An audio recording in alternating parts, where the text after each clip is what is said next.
സംസ്ഥാനം കടുത്ത വൈദ്യുതി ഉപഭോഗ പ്രതിസന്ധിയിലൂടെയാണ് കടന്നുപോകുന്നതെന്നും ഇത് പെട്ടെന്ന് പരിഹരിക്കാൻ കഴിയില്ലെന്നും വൈദ്യുതി മന്ത്രി സണ്ണി ജോസഫ്. ദീർഘകാല അടിസ്ഥാനത്തിലുള്ള നടപടികളിലൂടെ മാത്രമേ ഈ പ്രശ്നത്തിന് ശാശ്വത പരിഹാരം കാണാൻ സാധിക്കൂ. നിലവിലെ ഗുരുതരമായ സാഹചര്യം മറികടക്കാൻ ജനങ്ങൾ വൈദ്യുതി ഉപഭോഗം പരമാവധി കുറച്ച് സർക്കാരുമായി സഹകരിക്കണമെന്ന് മന്ത്രി അഭ്യർത്ഥിച്ചു.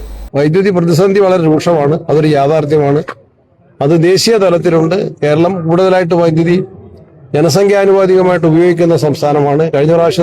കഴിഞ്ഞ വർഷം നമ്മുടെ ആവശ്യം 3500 മുതൽ 3600 വരെ മെഗാവാട്ടായിരുന്നു.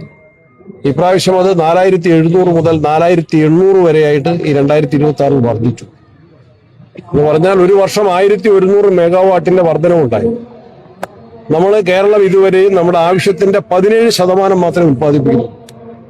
ജലവൈദ്യുത പദ്ധതിയിൽ നിന്നും സോളാറായിട്ടും വിൻഡായിട്ടും നമ്മൾ ഉത്പാദിപ്പിക്കുന്നത് കേവലം നമ്മുടെ ആവശ്യത്തിന്റെ 17% മാത്രമാണ്. ഞാനത് അസംബ്ലിയിലും ഈ പ്രയാസം വന്നപ്പോൾ റൂൾ 300 പ്രകാരം അസംബ്ലിയിൽ ഞാൻ വ്യക്തമാക്കിയതാണ്. അസംബ്ലിയിലെ ചോദ്യങ്ങൾക്ക് മറുപടി പറഞ്ഞതാണ്.